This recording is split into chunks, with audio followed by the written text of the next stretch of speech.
Bonsoir, mesdames et messieurs. Le dimanche 5 juillet 2015, la population grecque s'est prononcée par un non clair et net contre les exigences que les créanciers internationaux avaient imposées. Dès le 9 juillet, le gouvernement grec a alors transmis un ensemble de mesures d'austérité et de réformes à Bruxelles qui semblent devoir convenir aux créanciers internationaux. Sur beaucoup de points, la liste de Hellas correspond à ce que la prétendue Troïka, la Banque centrale européenne, BCE, la Commission européenne et le Fonds monétaire international, FMI, a revendiqué comme condition préalable pour d'autres appuis financiers. Ces disputes à propos des dettes durent déjà depuis des mois et nombreux sont ceux qui se demandent à juste titre de quoi il s'agit effectivement. Lors des discussions, aucune issue n'est en vue et les différents points de vue sont diamétralement opposés. Mais une chose devrait être claire à tous les défenseurs des valeurs démocratiques. Toute cette façon de procéder de Bruxelles et de la Troïka n'a plus rien à voir avec des valeurs démocratiques. Ceci est certainement devenu évident pour tout le monde avec le nom du peuple grec le 5 juillet. Bien que plus de 60% des Grecs aient voté non au diktat d'austérité, bien entendu pas au sujet de rester dans l'euro. Il semble que ceci n'a été entendu ni par la Troïka, ni à Bruxelles, ni nulle part dans l'UE. Grzegorz Gysi, le président du groupe parlementaire des gauches au Bundestag, l'a bien spécifié lors de son discours du 1er juillet 2015. Voici un résumé des déclarations les plus importantes de M. Gysi. Premièrement, la question principale ne serait pas la question des dettes ni la question de l'argent, mais il s'agirait de pouvoir et de démocratie. Et ceci, le prix Nobel d'économie américain Joseph Stiglitz l'a bien pointé. Citation de Stiglitz. Ce qui est en cause, c'est la souveraineté d'un pays qui est membre de la zone euro, membre de l'Union européenne, membre de l'OTAN et membre de l'Organisation des Nations Unies. Fin de citation. Une façon de dire qu'il s'agit de savoir qui fait la pluie et le beau temps, et que des membres de l'UE, de l'OTAN ou de l'ONU doivent sacrifier leur souveraineté. Et justement, il semble que c'est de cela qu'il s'agit dans ce bras de fer au sujet de la Grèce. Le sursaut du gouvernement grec était-il une tentative pour garder un reste de souveraineté et de valeurs démocratiques? Deuxièmement, de même, en ce qui concerne les dépenses militaires, M. Gysi n'a laissé planer aucun doute sur qui a la décision. On dit que le gouvernement grec aurait suggéré de réduire aussi les dépenses de défense. Il aurait proposé d'économiser 200 millions d'euros. La Troïka voulait même économiser 400 millions. Mais, je cite M. Gysi, qu'en dit maintenant M. Stoltenberg, secrétaire général de l'OTAN? Il n'en serait pas du tout question. Tous les États de l'OTAN doivent augmenter leurs dépenses, Grèce comprise, et celle-ci ne doit pas les réduire. Troisièmement, selon M. Gysi, toutes les anciennes conditions imposées par la Troïka sont intervenues gravement dans la politique intérieure des pays concernés.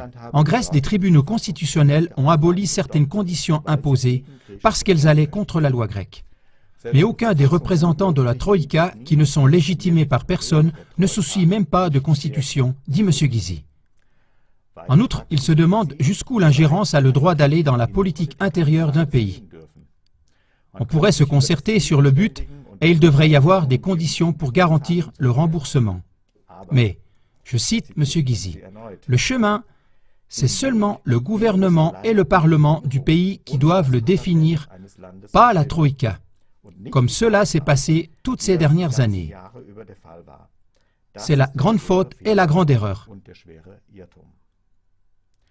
Quatrièmement, M. Gysi a montré que la Troïka, qui est responsable du budget des États en position critique parmi les pays membres de l'UE, ne se comporte pas vraiment d'après des principes démocratiques. Cela la dérange qu'il n'ait pas encore été suggéré de taxer les personnes vraiment riches en Grèce.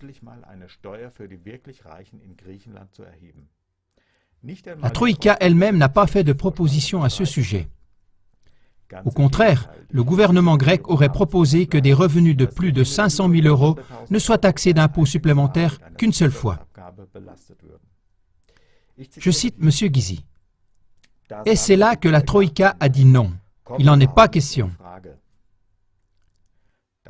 À ce sujet, on doit mentionner que les très riches armateurs grecs ne payent guère d'impôts, bien que selon la radio-télévision suisse, leurs quelques 5000 navires représentent 15% de la flotte commerciale globale. Nicolas Vernikos, le président de l'Association des armateurs, a reconnu le 23 juin à la télévision suisse que les armateurs grecs sont de mèche avec les banques. Si on change quelque chose concernant la politique fiscale, les banques, par exemple la banque allemande, qui avait financé les armateurs grecs, inviteraient ceux-ci à changer de pavillon. Sinon, selon les banques, ils perdraient leur compétitivité. Cinquièmement, dans son discours, M. Gysi a plusieurs fois souligné que les plans de sauvetage n'étaient jamais destinés aux citoyens, mais qu'ils s'adressaient toujours aux banques. Les banques privées européennes et grecques ont été payées avec des recettes fiscales se chiffrant par milliards. En Allemagne, en une semaine, on a décidé de débloquer 480 milliards d'euros pour les banques.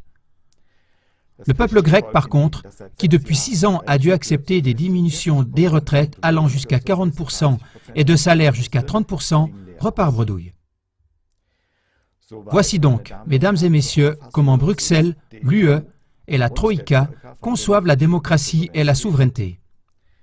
C'est pour cela, comme l'a résumé M. Gysi, qu'il n'est pas question pour la Troïka et l'UE des 400 millions d'euros de fonds de sauvetage.